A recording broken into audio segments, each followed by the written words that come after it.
I thought you were gonna talk. I was going. Okay. Hello, welcome to the Geeks and Opinions podcast, episode 9. I am Matthew Corchado, your co-host. He is Sherman, Caleb. okay. And welcome to our very special edition of, well, it's technically just us reviewing Rogue One, basically. Yeah, but it's still a podcast. Yeah, we're just. Okay. It's a podcast. It's a podcast, but deal with it. it's basically a review. All right, so basically this entire episode we're just going to review Rogue One. / discuss. Well, yeah, we're going to discuss some things we thought about it, and Not all critiquing. yeah, and this is a spoiler-heavy review. We're just gonna. We're not going even spoil. gonna have. By this any time, section. if you're listening to this kind of podcast and you haven't seen the movie, what are you?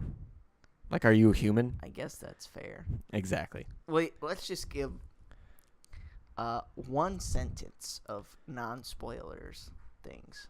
Okay, you first. Non-spoiler. One This sentence. movie is a Star Wars movie. I got you. This movie has Darth Vader in it. Well, that's a They showed it in the spoiler. trailer. That's not a spoiler. I mean, if a certain individual did How not can you- see any trailer, Sure. Like, no one watched any of these trailers. I don't know. That wasn't a spoiler. You know, I do think though that there's still probably a good percentage of people that even after they saw the movie have no clue at what point in the series this movie takes place. My parents have asked me so many times, where does this movie take place? But did they see it though? No, they haven't seen it yet. That's what I'm saying. I feel like some people that even after they have seen it, they're still probably confused. Like, so wait, why did they recast Rey? Right, yeah. My mom literally asked me that. She was like, so is this Rey or is this Rey's mom? And I'm like, so it's neither. It's a British woman. Yes, British she white is- woman. She is British white, like usual. But that's about it. So, like, speaking of the whole no one really understands where this takes place, I felt like the marketing was kind of bad. Really?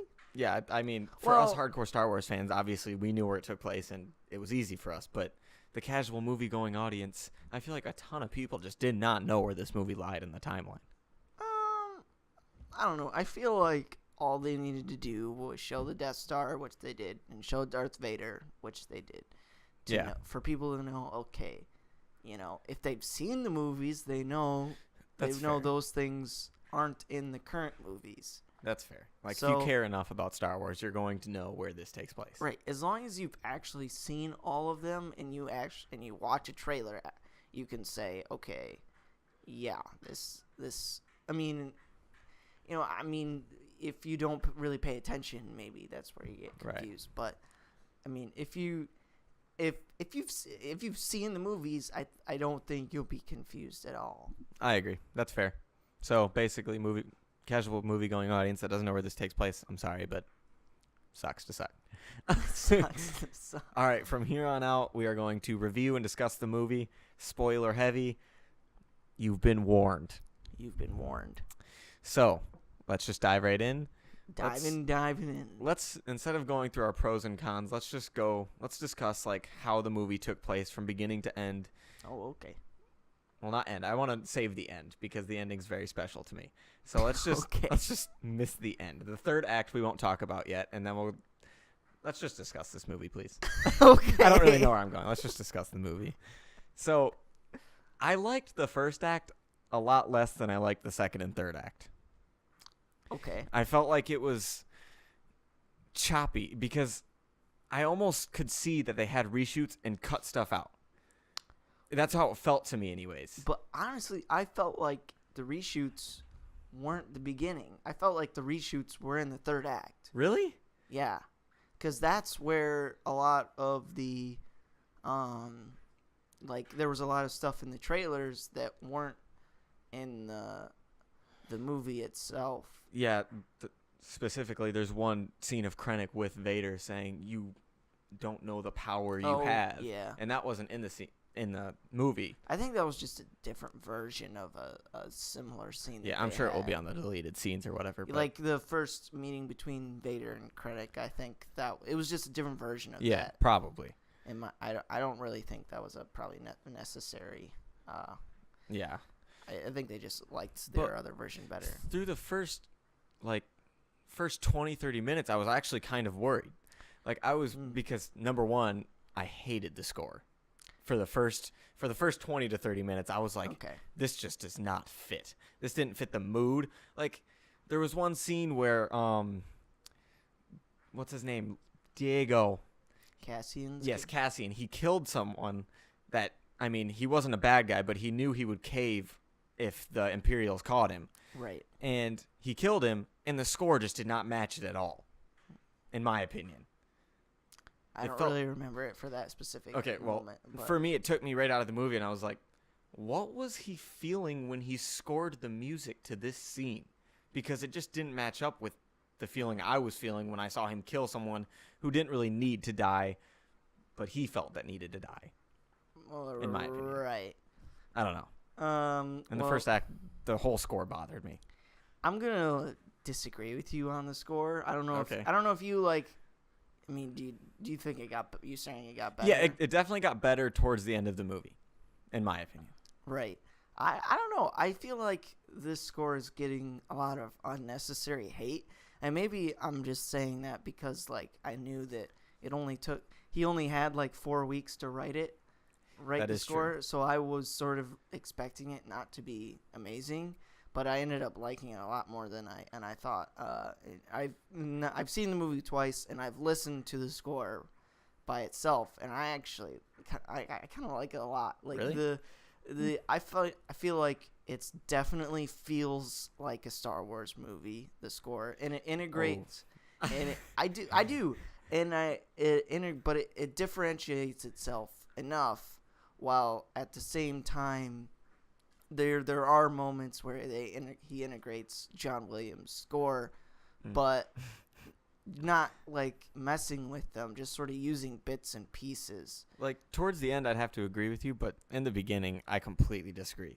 It took me out of the movie completely. There was, I don't know if it was the main theme of the movie. It was kind of like the main theme and mixed with Jin's theme that I really liked, and also Krennic's theme. I also liked that a lot too. I wasn't a fan of Krennic's theme. I don't know. I liked it. I don't know. I'm not. It's your opinion. No, I know. I was saying like I don't know. It felt like it worked with how they're trying to differentiate this movie from all the others. Like obviously, it's not going to be John Williams' score because it's not John Williams, right? And he wasn't copying John Williams either. But it wasn't like, a lot of big budget movies these days. They just sort of, the goal is to have the music sort of blend into the background. Yeah. So it doesn't you don't really notice it, but it's, it helps kind of what characters are feeling or whatever. But I definitely noticed the music in this film, and I think it amplified a lot of it for me. Really? Yeah. Okay, one of the other scenes that really took me out of it. So in the trailers, they show Krennic and Galen first meeting in the movie, basically. Not first ever in their life, but first meeting in the movie where Krennic comes to recruit Galen. And that's where the score really, really, really just did not match up to my expectations, because in the trailer, I loved whatever music they used for that particular scene in the trailer. Well, they didn't really show that scene, though. They just showed, half a second. Exactly. In that little half a second, I liked that music more than whatever the heck he scored. I don't remember that part either. I think it was a mix of Krennic's score or theme. Yeah, I didn't like Krennic's theme.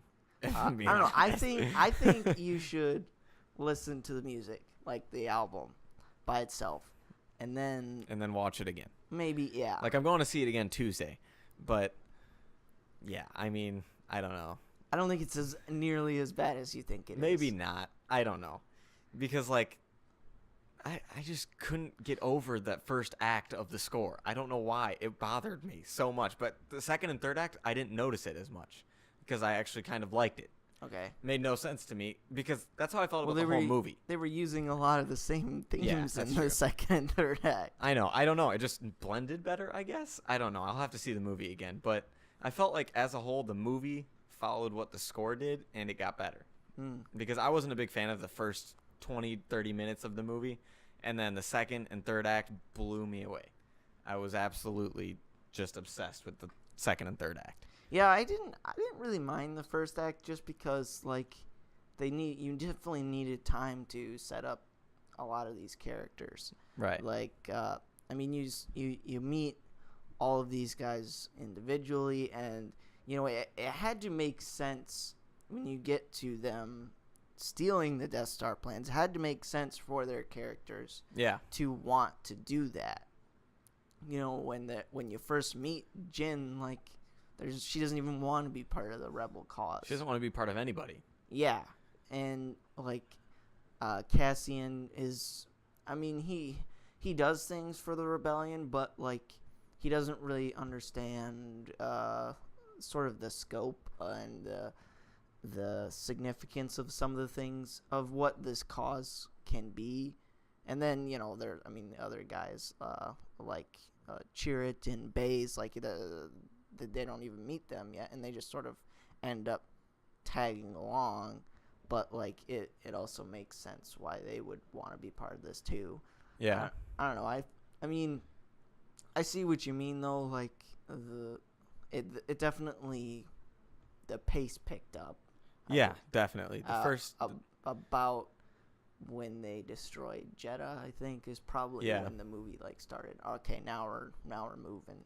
The character development is one thing that's also getting a lot of hate from critics. Like, it's one of the only nitpicks that people are having that I've seen anyways. Yeah. And I don't agree with it. I don't agree with that either. I think all of the characters were fleshed out as well as they could have been in a 2.5 hour experience. Right.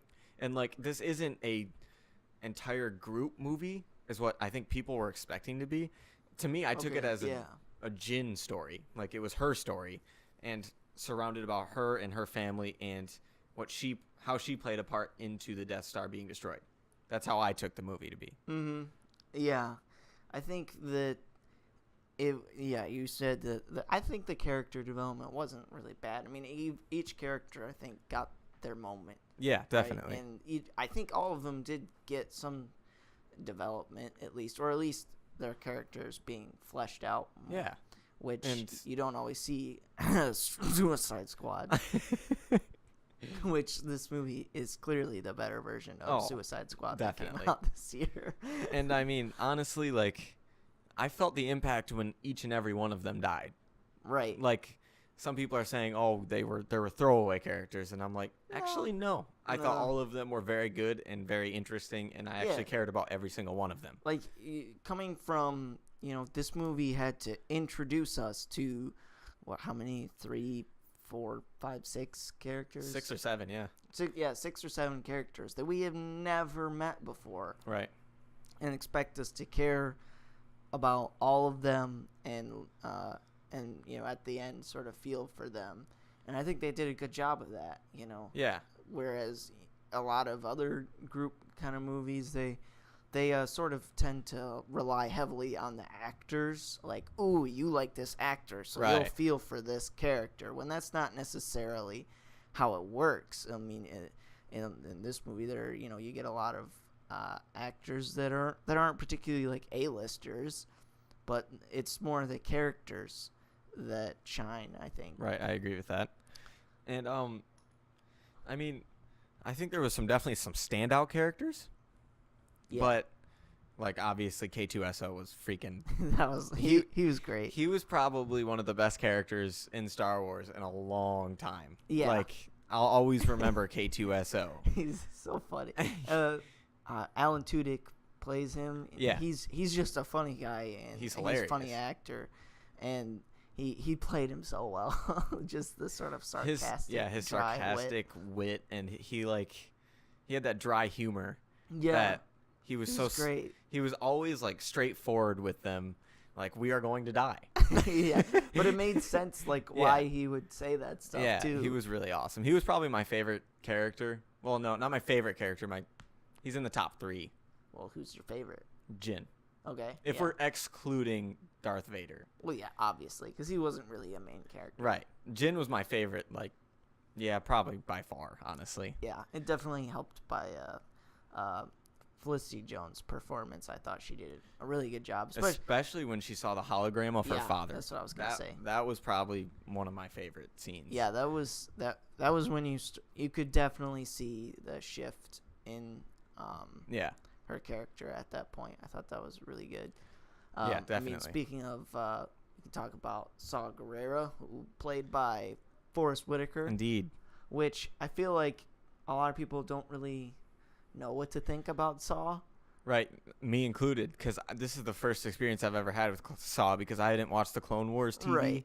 And when I first saw him, honestly, I thought Forrest Whitaker was just overacting. But then I talked to you, and I heard other people say that his progression of his character actually makes sense and why he's the way he is. Yeah, well, for those who don't know what we're talking about, like, the Saw Gerrera is a character that was first introduced in the Star Wars animated show Star Wars Clone Wars, and they didn't like, when they were writing the movie, they didn't say, all right, let's include this sort of vague, obscure Clone Wars character. They just they created this character, and some of the people at Lucasfilm were like, actually, we kind of already have a character like that, and we could sort of just use him.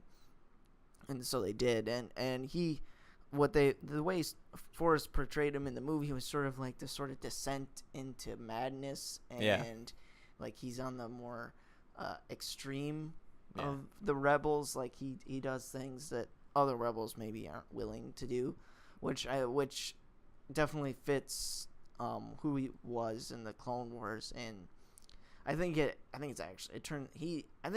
his side of the rebellion is really interesting. Yeah, the extremist side. Yeah. And, like, we actually saw a scene where Cassian shoots one of the extremists. Was he part of Saw's group? Yeah, he shot. That's why.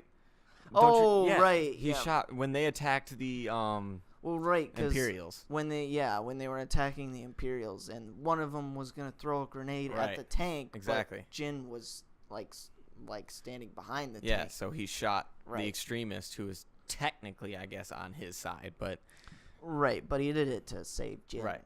And speaking of like just blowing people away, this movie is not for children, in my opinion. Yeah, that's true. This is probably the last Star Wars movie I will show my kids when I have kids.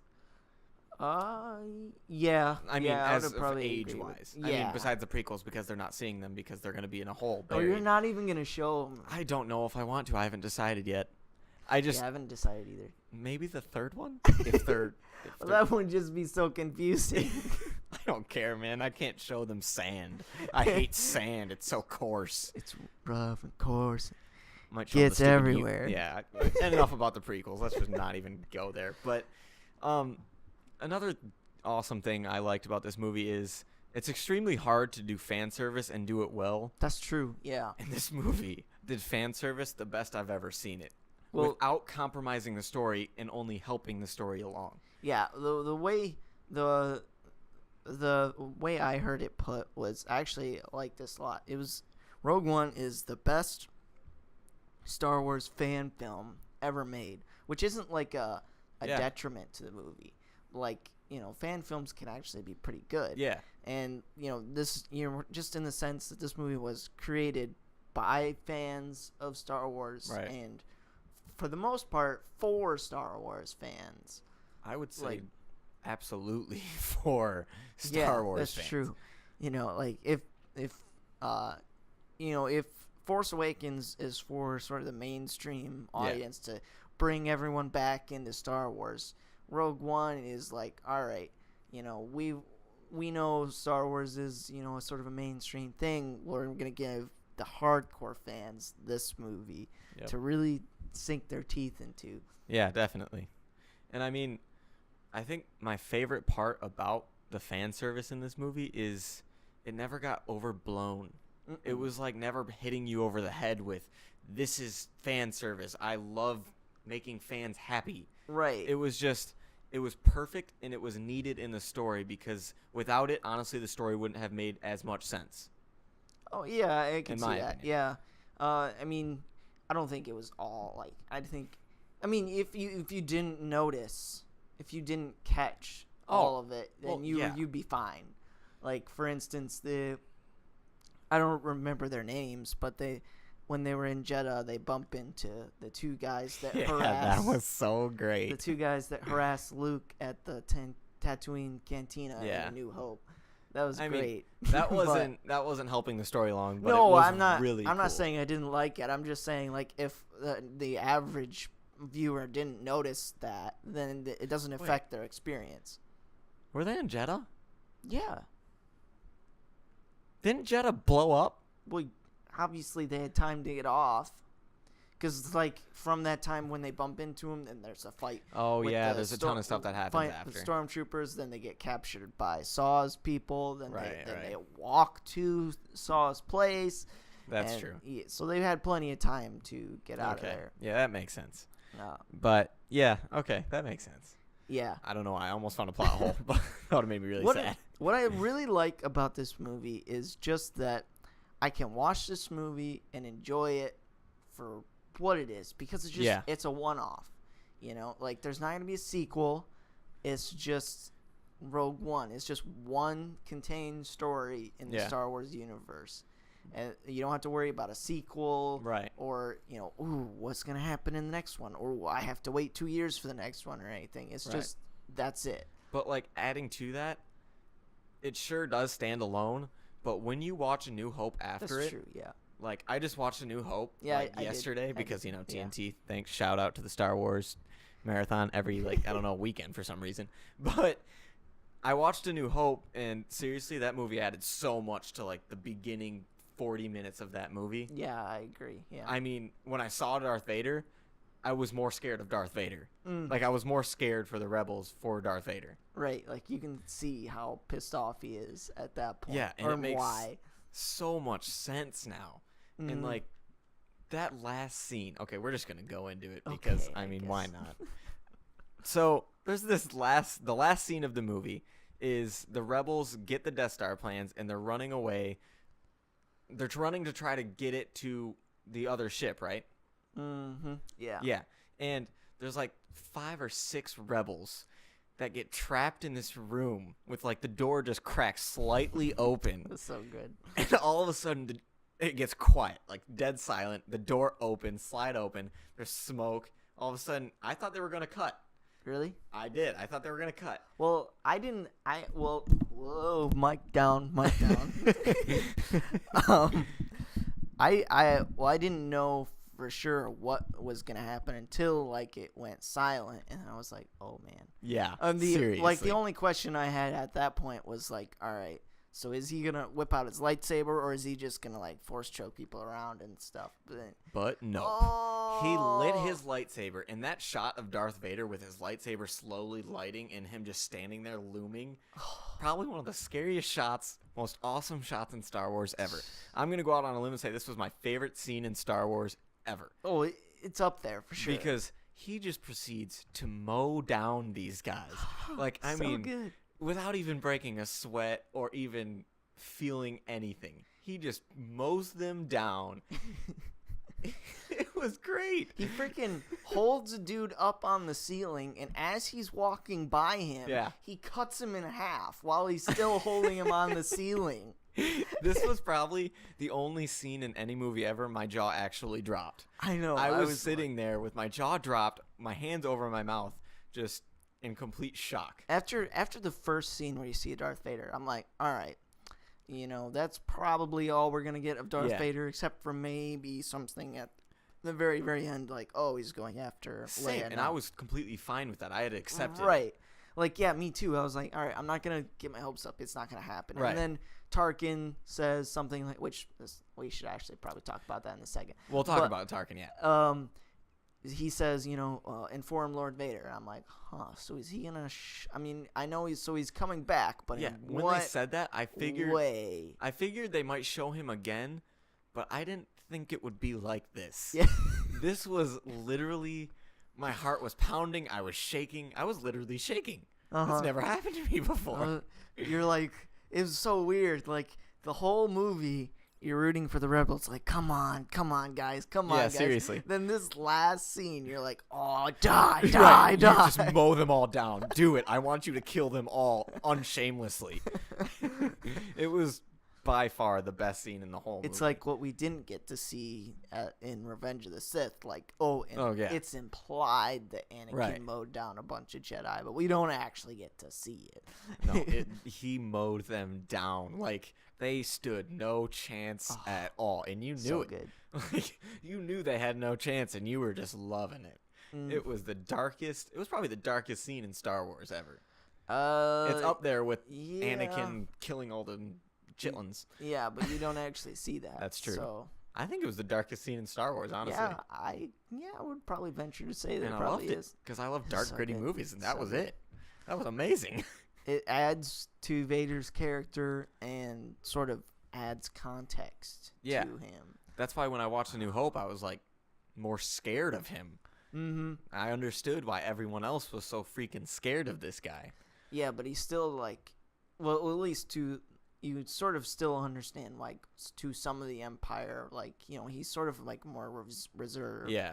Like, not everyone in the Empire has seen him do something like that. So they're still like, the Force, give me a break. I honestly, and after seeing him just mow down people like that, I just want more Vader. I kind of want a movie where they don't screw up Vader.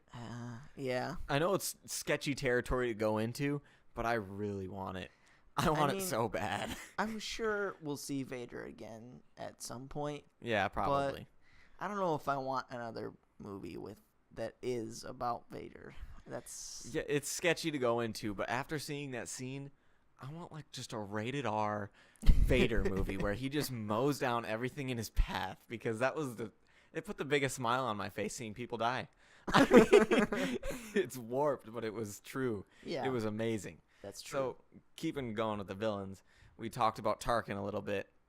This was super interesting how they used him. Yeah. I didn't expect them to use him that much. I expected him to be in the movie, obviously, because it just makes sense. But he was actually a pretty huge character in this movie. Yeah, I think so. Like, I wasn't really sure where they were gonna go with it, and then so you get that first scene, and you like see him from the window. You sort of see his reflection. Yeah. And I wasn't really sure where they were gonna go with it, and then just full on, like, he gets close-ups and just like he has extended, a ton of dialogue. Extended dialogue sequences. And if you don't know what we're talking about, like, this character that was in A New Hope, and they recreated him digitally, like, at least just his face. Yeah. From how he looked then in this movie, and it was I thought it was really cool. I thought it was awesome because, like, you see people do this in like the Marvel movies and stuff. They do it a little bit and throw it in there for like maybe one scene tops. This was like a ton of scenes, a ton of dialogue, and it was cool. But even then, in the Marvel movies, they still have the actor, so they can sort of de-age them, but still use that actor. Like, they don't, like, Peter Cushing died in like the 90s. Right. The actor that played Tarkin. So they're just like completely basing it off of the old footage. It's crazy. And they did an excellent job. Yeah, I mean, it didn't look perfect, but I think it looked like scary good. And like you said, like when we left the movie, you said like how it felt like Star Wars was going back to how A New Hope went. They were taking risks with technology. Right, yeah, and groundbreaking new ways of making movies. And that's what Star Wars did and was in the 1970s. And it was amazing. And I felt like they did it again, and it was really, really cool. I mean, that first scene that he's in, I was sort of kind of distracted, like, whoa. It was creepy how cool it looked. What am I looking at? Yeah. But as the movie went on, and the second time I saw it, I was like, wow, this is really cool. Yeah. I couldn't believe how much he was in the movie, to be honest. And it was cool because they took a risk, and it paid off, in my opinion. I think so, too. And they also did it with Leia, too, with Carrie Fisher. I thought she looked even better. Yeah. Honestly, but that makes sense because they could have gotten Carrie Fisher in there. I don't know if they did or not. Yeah, I kind of doubt that they did, and they definitely didn't use her voice. No, I looked on IMDb, and it's this random. Well, right, person. like, I mean, I think that the actor that they used for Leia and Tarkin was just more of a body double thing. Yeah. Like, all right, we're casting someone who has the body type Right. of the character. But I would like to know, like, Yeah. I would like to see detailed, in depth how they did this. Same. I'm sure. I hope it's on the Blu-ray, honestly. Me too. But I mean, it was a huge risk, and I think for the most part it paid off. I mean, I know a lot of people are gonna say, "Oh, it looked like garbage," you know.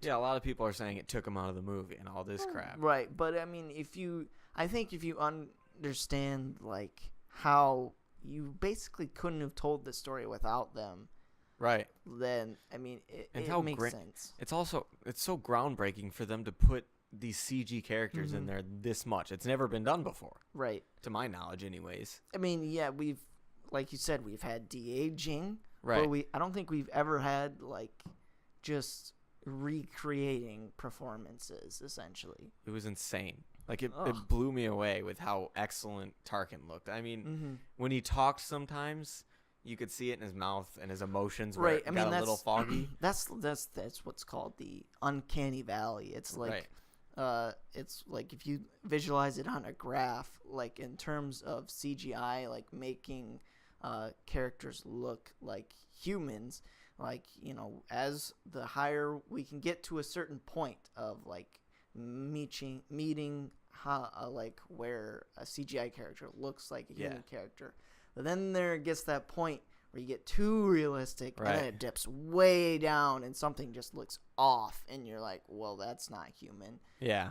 And we have not passed that point. We still haven't passed that point. But like, this is how you do past that point. This is how you get to that point, because they have to take risks. And I love how Star Wars was the first one to take that risk, and it's really cool.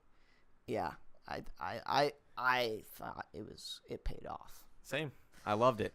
So let's talk about that last battle scene, the space battle, and the battle on the ground. Yeah. I thought the space battle was really cool. Yeah. Like, because we didn't get it in The Force Awakens, which I wasn't. A lot of people were distraught about it. I mean, I didn't really care, but yeah, I thought this space battle was really cool, and it felt like it was back to the original trilogy, and they even used some of the original trilogy, I think, footage and sounds. Yeah, well, definitely sounds, and they used footage of, I think, Red Leader and Gold Leader from the really movies. Cool. From the original movies, like Red Leader, you know, going in or something like that. I mean, it was so cool. They even had Red Leader 5 die, and that's why Luke. Or they said, Red 5, I need help, Red 5, and then it's like, ooh, now there's an opening, I see. It was really cool, and I mean, that was one of those fan service things that only us hardcore Star Wars fans would be like, oh my gosh, that was really awesome. Yeah. Would even catch, but it was really awesome. Yeah, for sure. And even the you know, so like I think it was sort of, they introduced these Death Troopers, which are like these like stormtroopers that don't miss. Right. And but it kind of made sense in that they were specific to Krennic. Like they were his detail. Yeah. And they ended up, like, as far as I know, all of them died. Yeah, because basically all of them were with Krennic, and I honestly, Krennic was my favorite death of the whole movie. That's true. Like, he literally got the Death Star specific laser just took him out. Yeah, and it's like his own creation.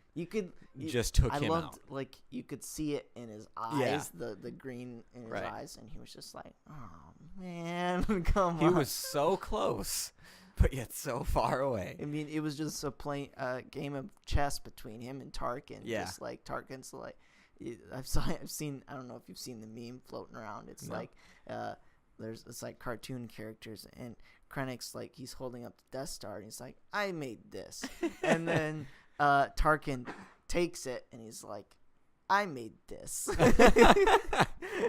That's like basically the most accurate interpretation of the movie ever. I know, right? It's hilarious. It's so good.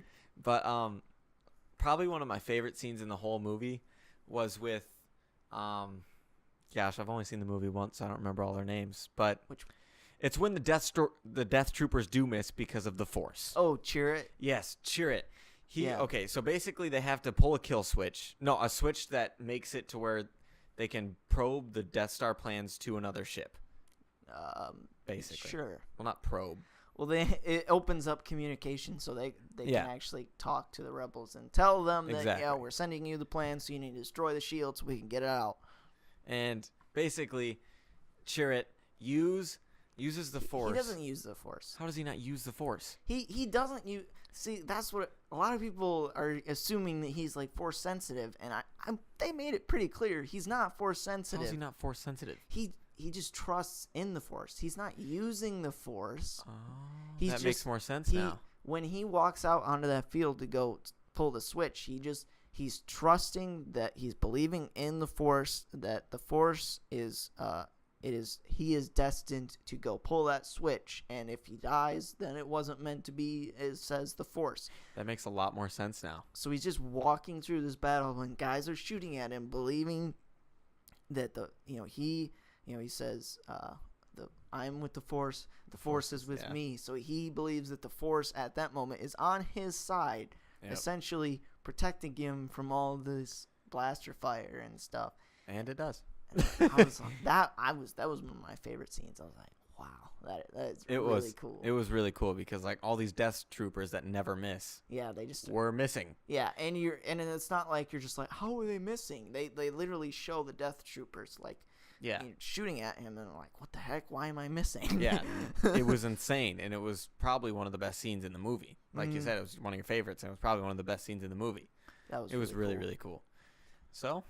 Well, I mean, I wanted to talk about, there's a lot of fan service. So let's just like run down some of the Easter eggs. Oh yeah, you want to talk about the Easter eggs? I figured. I like I caught a lot of them. So well, first we can talk about like the Chirrut and Baze. They called them the Guardians of the Wills, and it's WHILLS. Like, they're sort of the guardians of the Kyber crystals, which the Kyber crystals are the crystals that power Jedi's lightsaber. So Jedi have to get their own Kyber crystal in order to make their own lightsaber. So these people protect those temples that have the Kyber crystals in them. And the guardian, or the base, the Wills is like part of the original title that Lucas had for the first Star Wars movie, is like the adventures of Starkiller, or Luke Starkiller, based on the Journal of the Wills or something like that. It's a really obnoxious title, and it makes sense why he changed it. But that's where they got that from. That's a really obscure. That's a deep cut. Yeah, right that's there. a deep one. What else? There was multiple references to the Rebels TV show. Which I caught none of them. Yeah, after the movie, I was like, so how many did you catch? I caught like 3, and you were like, I didn't catch any.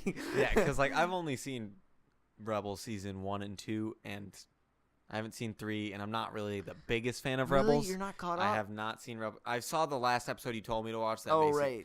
But that's the only episode I've seen, and like it's not my favorite show in the world, so you know. Well, I mean, there's a lot of filler episodes, but there are also a lot of really cool episodes. I agree with that. I think it works out. But apart from Saw Gerrera being a character from the Clone Wars, there are the ship in the Rebels TV show is called the Ghost, that the people in that show use, and that the ship can actually be seen in the movie twice. Once it's parked on Yavin 4 with a bunch of other fighters, and then once it's actually in the Battle of Scarif. It's like, so you can't. It's not like a focus of the frame or anything. It just sort of flies through, and I mean, but it's clearly the Ghost, right? Or at the very least that specific model, but it's got to be. And another one that I caught the first time was when they're in Yavin 4, you can hear over like the PA system something like, General Syndulla, please report, to something like that, which a character in the show is Hera Syndulla. So like that, and it makes sense that it doesn't confirm that all the characters are still alive by this point, but I think it definitely confirms that she's still alive and commanding the Ghost. I thought that was pretty cool. Really cool. The one I caught the second time I watched it, it's the smallest of the cameos or the Easter eggs, but it's like the droid in Star Wars Rebels, Chopper. he like makes a tiny little appearance. It's like when they're about to leave, I think. Well, no. Where is it? It's when the rebels go to Scarif, and then the rebels back at Yavin find out that they're attacking Scarif, and they're like, all right, we're just gonna send everybody now. That it's in there, and he just sort of rides off in the corner of the frame, and you're like, wait, that's Chopper. Like, what the heck? So I think, and you can't just have that be a cameo. Just like, oh, like for instance in the 2009 Star Trek, R2-D2's like floating in space. Oh yeah, that was hilarious. It's not like a cameo like that, but it's. I mean, it basically confirms that Chopper's still alive at this point. Yeah. So I think it would be really cool if like the finale of Star Wars Rebels is the Battle of Scarif, and they all die. Well, I mean, that would be pretty dark for a Disney XD show. Disney XD show. But I'm really interested to see where they go. And we just there was Saw Gerrera is apparently going to show up in the second half of this season of Star Wars Rebels. That leaked poster was pretty dope. Yeah. It was really cool. I liked the line it said on there too. Oh yeah, save the rebellion. Save the dream. It was really cool. That's cool. It's a really cool. I'm going to probably have to binge watch this entire season before that because I want to see where the season ends up going. Yeah, I mean, I think it's probably unlikely that the Jedis in the show, Ezra and Kanan, make it out of the show alive, but I don't know. I'm really interested to see. Yeah. I mean, it's clear the connections were there for a while, and I mean, I think it was just really cool to see the people making these movies, like, they are all very aware of the time periods of these things, and they're conscious of like making like little references to each other and connecting each other to the movies. Speaking of like tying things into the movies, I liked how they brought someone from the prequels, the movies we all despise, into this movie because it made sense, and that's Bail Organa. Yeah, it was cool. And it Jimmy added Smits. Yeah, and it added more impact to excuse me. Alderaan, I'm getting choked up. Alderaan blowing up because like there's a scene in there where he's talking to Mon Mothma, and he says, "I will go back to Alderaan." It says some other stuff about how okay, take it. Hold on. Excuse me. So so Mon Mothma brings up like, you still have the Jedi friend, right? And he's like, yeah, he served me well in the Clone Wars, so referring to Obi-Wan. And he's like, I'll send for him. And then Mon Mothma was like, basically, you better trust whoever you send to get him. And he was like, I trust her with my life. And obviously referring to Leia. So like setting up, like Leia is going to, I mean, her initial plan is to go get Obi-Wan, but it also then connects with, then now she has the plans to the Death Star, so her job is to get Obi-Wan, go back to Alderaan, or maybe back to Yavin 4 or whatever. Yeah, it was a really cool. It was probably the most impactful Easter egg. Yeah, because I don't know that that's an Easter egg, but no, it adds to the story, so I guess it's not an Easter egg. It's just like, all right, here's we're just connecting the stories now. Yeah, so I thought that was one of the coolest little connections to the other movies because, for me, it added to A New Hope again. Speaking of connections, it looks at least as if Vader's sort of tower, like castle thing that he stays in, is on Mustafar. Yeah, which is really interesting. Cool. So Mustafar being the planet where Obi-Wan sort of chopped his legs off, and left him burning to die. So it's an interesting choice to build a place to stay, basically. Maybe it's because it sort of fuels his hate and makes the dark side sort of stronger with him if he stays there. I don't know. That's sort of what maybe what I thought, but That's a cool theory. I mean, it certainly looked cool. Right. Oh, yeah, it was awesome. I'm really glad they didn't take that scene out because a lot of Yeah. people were speculating that they took the scene out because it wasn't in any of the trailers, but Mm. I'm glad they kept that one in there. It was really cool. Yeah. It was really cool to see all those connections and little things that add to the series. Right, like, again, like, you don't have to be a super Star Wars fan to get the movie and enjoy it, but, like, if you are, it just enhances the experience, which I love as Exactly. a super Star Wars fan. It enhances the experience as watching all of them. That, too, yeah. It was really cool. Yeah. Speaking of, like, if you're going to watch all of them now, like, what order do you watch them in? Like, just the order that they were released, or... Honestly, I changed my order because after seeing Rogue One and then watching A New Hope and how much it added to A New Hope for me, I think I'm going to stick with going Rogue One, A New Hope, and so on. See... I'm not watching the prequels. Well, I okay, let's say it. you have to watch them, though. If I have to watch the prequels? You're doing an entire Star Wars marathon, like all 8 of them. Oh. Like, what order do you watch them in now? That's hard. That's really hard. I don't know. Do you think you could start 1, 2, could you just go 1 through 7? Yeah, technically that's this is an kind of what I was episode. thinking. Like, just 1, 2, 3, Rogue One, 4, 5, Yeah. 6, 7. I think that would make sense because Rogue One does also tie in characters from the prequels. So, I mean... Yeah, that's what I was thinking, too. So it makes sense to go 1 through 7. Uh-huh. Even though 1 through 3 are just painful to get through. I think if you are going to watch Rogue One before Episode 4, I think you have to watch 1 through 3 first. Yeah, I agree with that. But, I mean, if you do go... If you go honestly, 4, 5... though, you maybe, like, let's say that we had the option of deleting the prequels or at least certain ones. Could you then maybe just watch 3 Rogue One, 4, 5, 6, 7? Like, would it still make sense, you think? I think so. I think... Because honestly, the first 2 for me are just throwaways. I don't care about them. I don't care about any of them. I mean, it would be kind of interesting to watch them that way, in that you're jumping like right into the you're jumping right into the Clone Wars, or near the end of the Clone Wars. Yeah. Like, that's the thing that's referenced in A New Hope. So you see the turn of Darth. I mean, it's accelerated in that movie. Sure, like Revenge of the Sith isn't a perfect movie, but it's the best one out of the 3. That's for darn sure. Right. Like, and I don't think Bail Organa was in 1 or 2. So I don't think he was. Are you sure he wasn't in 2?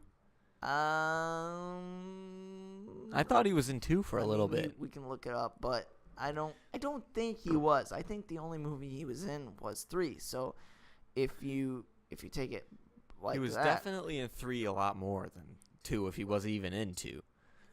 I don't know, man. I thought I He remember him being in 2. He was in 2. Was he in 1? By any chance? Okay, this is just improv right now. I just want to see. I just want to know Searching if I'm right. IMDb. No, he was not in 1. Okay, so but he was in 2. Okay, but I refuse to watch number 2. So number 3. Yeah, I think you could still watch. Yeah, 3. I think you go 3, 4, 5, 6, 7, and have an awesome Star Wars experience. I mean, it'll start off like, all right, man. Oh.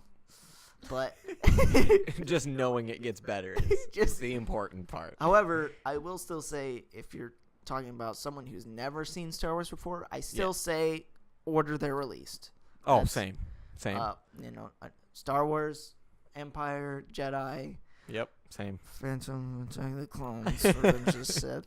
Then Force Awakens, then Rogue One. I think that's probably the best way to do it. And, obviously, there's going to be more. So. Right. So, I think that's it. Oh. Okay, you have more? Well, we could also just, give our rating. Well, I was going to do that. And maybe our new ranking with, subject to change. Ooh, ranking? Ooh, I like ranking. Okay, I'm excited.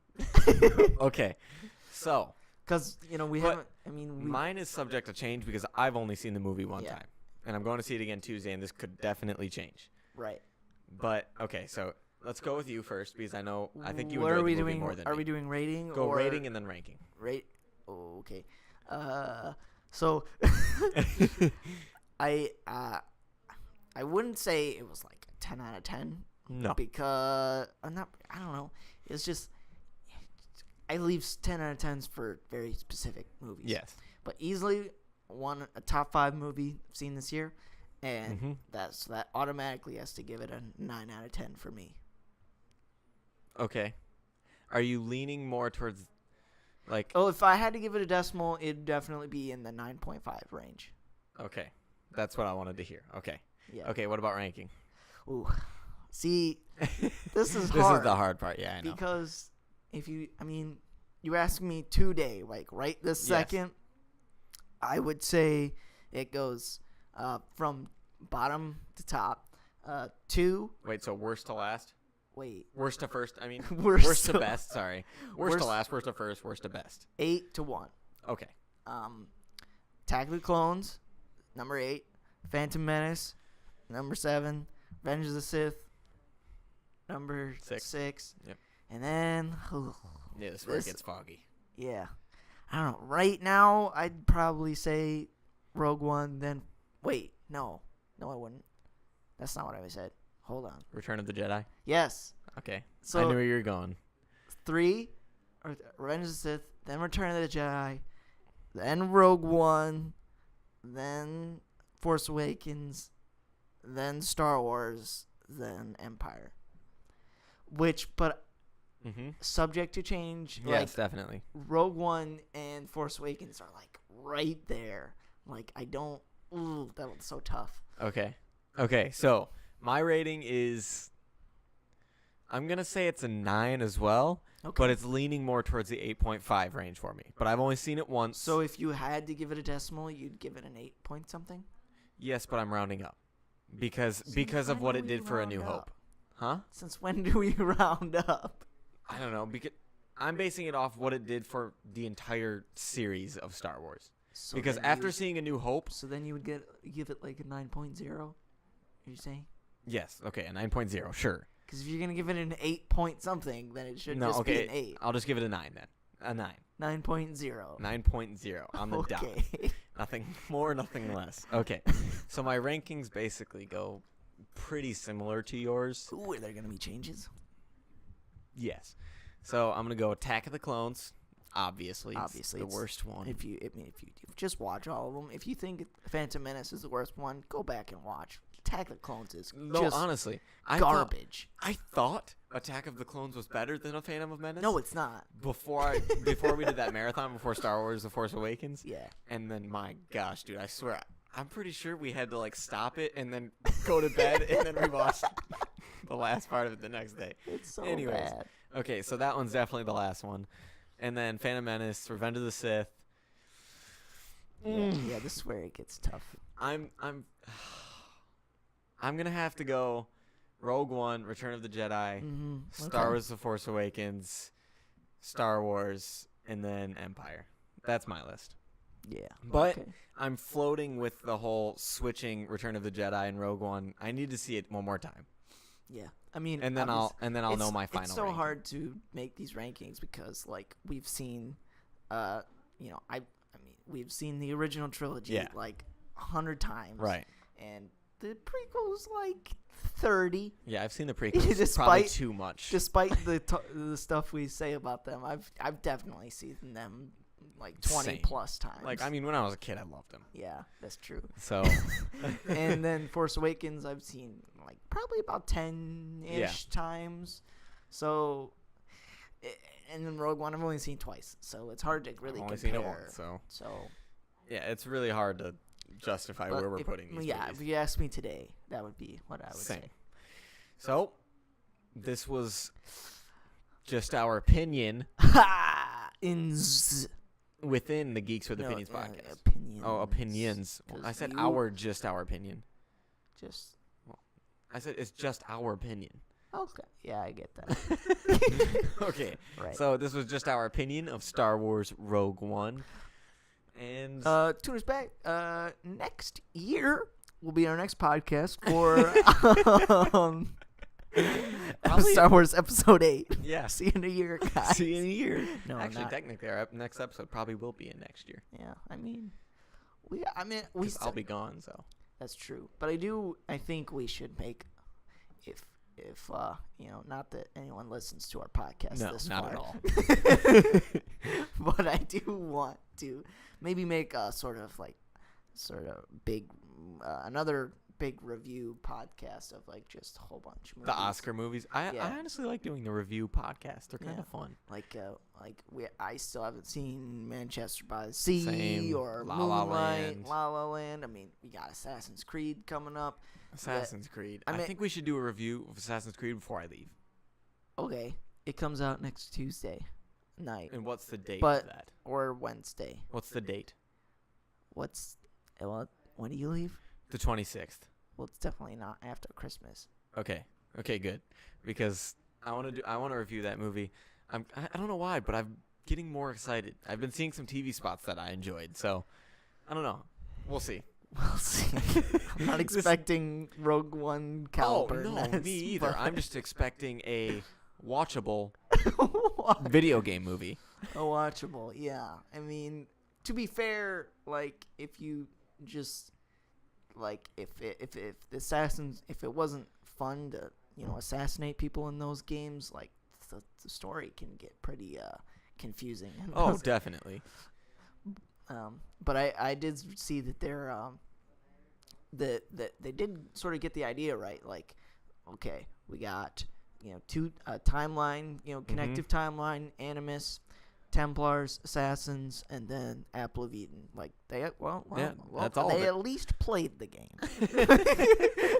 Or they talked to someone who did. That's true. So I mean, my hopes aren't like the highest of high for it, but it's not like I'm expecting Transformers quality. No. Okay, gosh, don't even mention Transformers in another podcast, please. Hey, we should talk about that new Transformers trailer, Matt. No. Okay. Let's just put it this way. I ranted about how much I hated Michael Bay for like a good 30 minutes. That would have been a good podcast. It would have been. Good rant of the week. Back when we used to do that. Yeah. Good times. Good times. All right. Well, we are almost at an hour now. Almost. Wow. Oh, man. So, I mean, if you're still with us, you're welcome. You're welcome for an hour of entertainment when you could have been doing Anything else. anything Actually, else. they could have been doing anything else even by listening to us. That's true. They It's could a lot have been harder because we're on YouTube and not Yeah. iTunes because we're broke. Well, if you have YouTube Red, you can lock That your is true. phone and still listen to it. That is true. Oh, speaking of reviews and such, we could do Sherlock. Sherlock comes back on the 1st. Sherlock. I can't wait. I love Sherlock. Okay, we're enough of this. We gotta stop. Oh, okay. Well, be expecting more content relatively soonish, but probably not. Yeah, we're gonna be like, all right, dude, we're gonna go see Assassin's Creed. Yeah. And then we're gonna be like, all right, we should do a podcast about this, and then just never do one. Yeah. Basically. I mean, we still probably are gonna review Westworld. Oh yeah. At some point. There's a lot of stuff. I to mean, talk we have about about 2 years to do it. That's true. So- It's not coming back till we're gonna review season 1 right before season 2 comes out. Hey, that's proactive. I mean, yeah, that's true. I mean, we might get more hits than we would now. Honestly, we should do that. No, we should do. We should record our Westworld podcast and just not release it until 2018.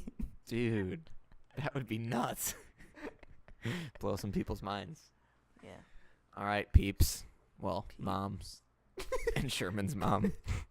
I don't even. Hey, Mom, when's the last time you listened to one of my podcasts? Oh, Really? dang. You just saw Sherman's heart light up a little bit. His mom listens. I don't even know if mine does. I doubt it. To whoever's listening, thank Well, you Thank you very much. for your patronage. Go see Star Wars Rogue One. Yeah. Or Do Rogue that. One, A Star Wars Story, I should say. Yeah, stupid title. Have fun. Still, We're paid by Disney. but we're paid by this. And everybody have a great day. Wait, Merry Christmas. wait, should we plug ourselves? You filthy animals. What? Should we plug ourselves? Plug. Plug? Let's plug yourself. It's not a butt plug, Matt. It sounds like one. No, like Twitters and stuff. Oh, Wait, yeah. or we could just not.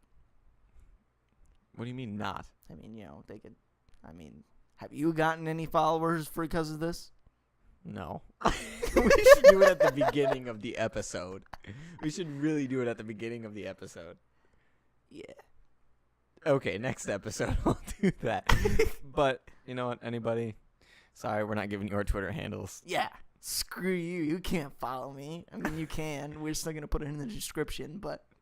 It's just because it's copy and pasted and we don't want to type anything. All right, that's still enough. Have SoundCloud in there. That's true. I haven't uploaded anything to SoundCloud in like No, you haven't. 4 months. Whatever. We're so good. We had like 2 listens on it, so I'm like, We only had 2? yeah, like Dude, compared and to it's probably both of us. compared to like, I mean, not that we get a ton of views on YouTube, but like we've had a couple videos eclipse 100. Yeah, and then, slow decline. So, That should say something. well, actually, my Ray Hot Toys video unboxing got over 100. Did it really? Yeah. Awesome. Yeah, I know, right? Pretty cool. Hard work pays off. Yeah. Hard work of nothing.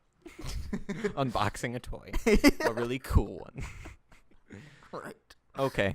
May the force be with everyone. What is crap? Always. No, always. But we could just, we got a new line now. I'm with the force. The and force the is with you. me. Oh, Or wait, it no. could be. The. How could you do that? Say it to someone. I am with the force, and the force is with you. Ooh, Always. that's good. Bam! Boom. End of podcast. Well, now we ruined it. Oh. I am with the force. The force is with you. Always. I hate Sherman so much. Everybody have a great day. Merry Christmas, you filthy animals. Bye.